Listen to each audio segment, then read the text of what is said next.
Most of the content you see online about building wealth in 5 years is some version of two unrealistic scenarios. One version is the extreme one, where someone saves 55% of their income, lives on rice and beans, and crosses some impressive threshold by the end of year 5. That actually works mathematically, but it's not what most viewers can or should do. The other version is the fantasy one, where someone starts a side hustle that turns into a 6-figure income, buys real estate, and becomes a millionaire by year 5. That works for almost nobody, and most people who promise it are selling courses. This video is about the third version, the one almost nobody talks about, which is what a normal person with a normal income can actually achieve in 5 years if they pull the right levers. It's less dramatic, it's more honest, and the difference between doing nothing and pulling those levers over 5 years is roughly $150,000 of additional net worth for someone with a typical income and starting balance. That number is real. The path to it is specific, and the math behind it is what I want to walk you through today. I'm Tom. This channel is about real personal finance, the kind that actually works for normal people, instead of the kind that gets you to click on a thumbnail. No motivational fluff, no fantasy returns, no get rich quick. Just what the math actually does over time. If that's what you want, hit subscribe. Before I get into the levers, I want to set the right expectation. 5 years is not long enough for compound interest to do most of the work for you. The mathematical tipping point where your portfolio's annual growth catches up to your annual contributions arrives around year 10 to 11 for someone starting from a clean slate. So in a 5-year window, the wealth building you actually achieve comes mostly from changes in behavior and structure, not from compounding. 5 years is too short for the magic. It's exactly the right length for the structural work that makes the magic possible later. Let me give you a concrete starting point that I'll use throughout this video. Imagine a 50-year-old earning $80,000 a year with $200,000 already saved in retirement accounts. That's roughly the upper middle of where Federal Reserve Survey of Consumer Finances data puts a typical 45 to 54-year-old who has been saving consistently. This person is contributing 10% of income, or $8,000 a year, into their 401k, with a 7% real return on their existing portfolio. If this person changes absolutely nothing over the next 5 years, here's what the math says. Their portfolio grows from $200,000 to about $327,000 over 5 years. The net worth gain is roughly $127,000. About half of that comes from contributions and half from the existing portfolio's growth. That's not a bad outcome. It's just the path of least resistance, the result of staying on autopilot for 5 years. But here's the interesting thing. Most of that gain isn't actually wealth building. It's the existing portfolio doing what existing portfolios do. The genuine new wealth building, the part that comes from this person's choices over the next 5 years, is roughly the $40,000 they contribute. Everything else is the existing balance compounding. So if you're 50 with $200,000 saved and you change nothing, you'll end up with about $325,000 by 55. That's better than nothing. It's also a long way from where most people in this situation want to be. The realistic question then is, what changes can a normal person actually make in 5 years? And how much additional net worth does each one produce? That's the rest of this video. Lever 1. Raise your savings rate by 10 percentage points. The single most impactful lever available to a normal earner in a 5-year window is increasing the savings rate. Not by a percentage point or two, by something meaningful, like going from 10% of income to 20%. The math on this is straightforward, and the difference is enormous. Back to our 50-year-old earning $80,000. If they raise contributions from $8,000 a year to $16,000 a year, they add an extra $8,000 of contributions every year for 5 years. That's $40,000 of additional savings on top of what they were already doing. With compounding inside the portfolio, that $40,000 of extra contributions turns into roughly $46,000 by the end of year 5. So just from the savings rate change alone, the net worth at the end of 5 years moves from $327,000 to about $373,000. Now, the immediate objection is that nobody can just decide to save 10% more of their income overnight without something else changing. That's correct, and that's why this lever almost always requires renegotiating one of two specific things. Either you raise income through promotion, job change, or skill upgrade, or you renegotiate a major fixed cost like housing or transportation, which we'll get to in the next lever. Per Bureau of Labor Statistics data on wage growth among job changers, employees who switch jobs typically see wage premiums of 5 to 10% above what stayers receive. Over 5 years, 2 job changes at 7% premium each compound into a meaningful base salary increase, which makes the higher savings rate achievable without lifestyle reduction. The action item from this lever is to set an explicit savings rate target 10 percentage points above your current one, and to map specifically how you'll get there. Either you grow income by 10 percentage points, or you cut a fixed cost by 10 percentage points of income, or some combination. Both are real. Vague intentions don't move this number. Specific mechanics do. Lever 2. Make one major fixed cost decision differently. The second lever is the one most people don't think about because it requires a single big decision rather than a sustained behavior change. Most of your monthly outflow is concentrated in 2 or 3 fixed costs: housing, transportation, and sometimes childcare or education. Those costs, once set, tend to stay set for years, which means a single deliberate decision about one of them at the right moment can produce more wealth building margin than years of small budget cuts. The math is concrete. Someone paying $2,500 a month in mortgage or rent, who chooses housing 6 months from now that costs $2,000 a month instead, saves $500 a month, or $6,000 a year. Over 5 years, that's $30,000 of additional savings. Invested at 7% real return, that turns into about $36,000 by the end of year 5. The decision is made once. The payoff continues for the entire 5-year window and well beyond. The transportation version is similar. Someone who chooses a 3-year-old used car instead of a new one saves roughly $230 a month on the monthly payment, based on the spread between Edmunds Q4 2025 data on new car payments at $772 and used car payments at $537. That's about $2,800 a year, or $14,000 over 5 years, before counting differences in insurance and depreciation.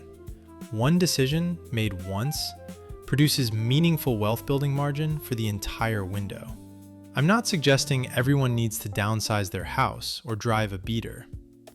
The point is that within a 5-year window, you have somewhere between 0 and 2 of these big fixed cost decisions that are likely to come up naturally through a lease ending, a car needing replacement, or a life change. The question is whether you make those decisions with 5-year wealth building in mind, or whether you make them based on what feels normal at the moment. The difference over 5 years is somewhere between $25,000 and $50,000 of additional net worth, depending on which decision you face and how aggressively you choose. Lever 3. Eliminate any debt costing more than 10%.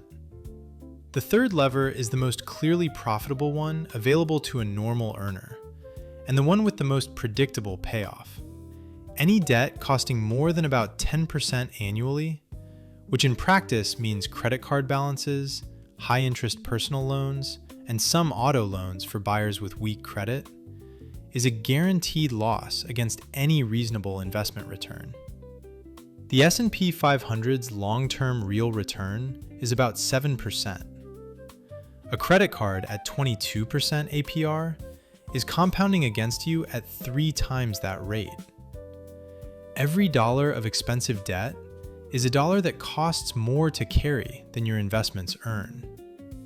The math on this lever depends on how much expensive debt is being carried, but the case is unambiguous when the rate is high.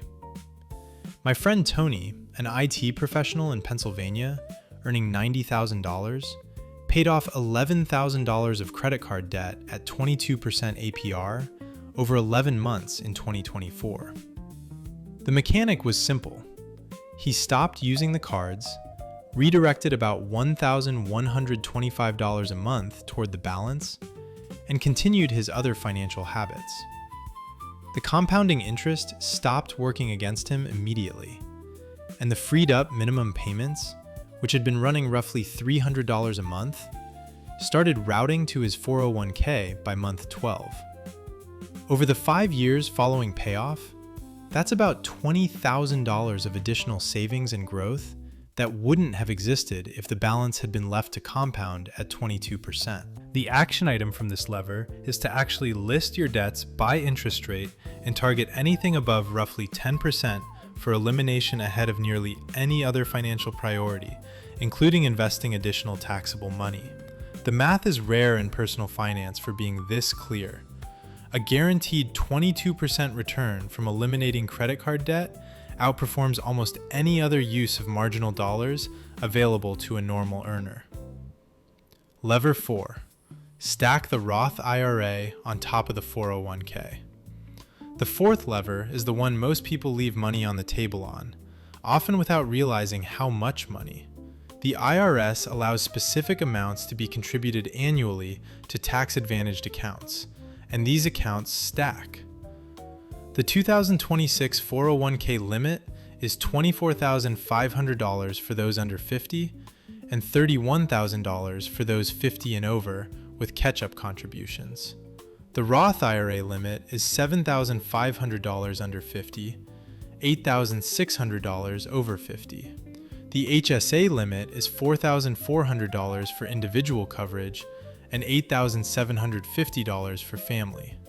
For a household using all of this space, the total tax-advantaged room runs somewhere between $30,000 and $50,000 a year. The key insight is that these are separate buckets. A 401k contribution doesn't reduce your Roth IRA limit. An HSA contribution doesn't reduce your 401k limit. Most people contribute to the 401k and stop there, leaving the Roth IRA and HSA space unused. That unused space is a separate wealth building lever, not a competing one. The math on stacking the Roth IRA specifically is meaningful. Adding $8,600 a year of Roth IRA contributions on top of an already funded 401k, invested at 7% real return, produces about $49,000 in additional balance over 5 years. That's roughly half the marginal value of Lever 1, generated from a contribution bucket most viewers don't even use. And because Roth contributions are made with after-tax dollars, that $49,000 grows tax-free for the rest of your life and gets withdrawn tax-free in retirement, which is different from the 401k, where every dollar gets taxed on the way out. If you're starting from a 401k only setup, opening a Roth IRA is genuinely one afternoon of administrative work. Vanguard, Fidelity, and Schwab will all let you open one online in under 30 minutes, and you can set up automatic monthly contributions in the same session. The 5-year payoff is measured in tens of thousands of dollars from administrative work that's measured in minutes. Lever 5. Break lifestyle inflation with a specific rule. The fifth lever is the one that makes the other four sustainable over 5 years, rather than collapsing back into the previous pattern. Lifestyle inflation is the default behavioral mode after any income increase, and it's the mechanism by which raises mostly fail to translate into wealth. Per multiple studies of marginal propensity to consume, including Federal Reserve research using panel study of income dynamics data, the typical low to middle wealth household spends roughly 65 to 80% of any income increase within the first year. Breaking that pattern over a 5-year window is what makes the other levers actually deliver. The mechanic I recommend is simple. Before any raise hits your paycheck, set up an automatic routing that sends a fixed percentage of the raise directly into investments. Most employers can split direct deposits between accounts. If you're getting a $5,000 raise, route $3,500 to investments and let $1,500 hit the checking account as a real lifestyle improvement. The lifestyle still grows. It just grows at 30% of the raise instead of 70%. The reason this lever matters more than its dollar contribution is that without it, the savings rate from lever 1 quietly drifts back down. Year 1, you contribute $16,000. Year 2, you get a raise. Lifestyle expands by most of it, and the contribution percentage of income silently drops. By year 5, the savings rate is back near where it started, even though the dollar amount looks the same. Lever 5 is what keeps lever 1 actually pulling at year 5, instead of just at year 1. Without it, the 5-year outcome reverts toward the baseline. My neighbor David runs a version of this that I've described on this channel before. He's first-generation Chinese American, drives a dented 2014 Honda Accord, and his savings happen before he ever sees the money. 20% of every paycheck routes to investments automatically. The remaining 80% he spends without tracking. When his income goes up, the dollar amount routed to investments goes up proportionally, but the percentage stays the same. That's why his net worth is well into 7 figures, despite not earning a high salary. The automation removes willpower from the equation. The default became the right thing instead of the wrong thing. What it looks like when you pull all 5 levers. Back to our 50-year-old earning $80,000 with $200,000 saved. Let's run the numbers cleanly on what happens when this person pulls all 5 levers over 5 years. Baseline, with no changes and $8,000 a year going to the 401k, ends the 5 years at $327,000. Net worth gain of $127,000. The realistic difference between doing nothing and pulling all 5 levers, for this 50-year-old, is roughly $150,000 of additional net worth over 5 years. That's not a $1 million outcome. It's not retire at 55 money for most viewers. But it's the difference between a $325,000 balance at 55 and a $475,000 balance at 55, which is a meaningful difference in retirement options, in how long you need to keep working, in what kind of withdrawal rate is sustainable. It's the actual realistic version of 5-year wealth building. The 5 levers don't all need to be pulled at once. They don't all apply equally to every viewer. The action item from this video is to look at the 5 and identify which one is most underutilized in your own life right now. For most viewers in their 40s and 50s, the answer will be lever 4, the tax advantage space. The IRS has been quietly increasing the limits faster than most people have been increasing their contributions. The space exists. Using it is the most efficient single move available to most viewers. Set up your 401k contribution percentage to hit at least the catch-up limit if you're 50 or over. Open a Roth IRA if you don't have one. Open an HSA if you have an eligible high-deductible health plan. The administrative work is genuinely one afternoon. The 5-year payoff is measured in tens of thousands of dollars. If lever 4 is already maxed, look at lever 1 and ask whether the savings rate has actually moved over the last 3 years. A no means the lifestyle has been absorbing your raises. A yes means you're already doing better than most viewers. If lever 2 is what's coming up naturally, because a lease is ending or a car is dying, run the math on the cheaper option before defaulting to the comparable replacement. The decision is rarer than monthly spending, but the math is more consequential. Drop a comment with which of the 5 levers you're going to pull first, or which one you think will move the needle most in your situation. I read every comment and I'll reply to as many as I can. And if you want me to walk through the specific 5-year financial plan template I use myself, the spreadsheet with the projections and the milestones, hit subscribe, because that's the next video. I'll see you in the next one.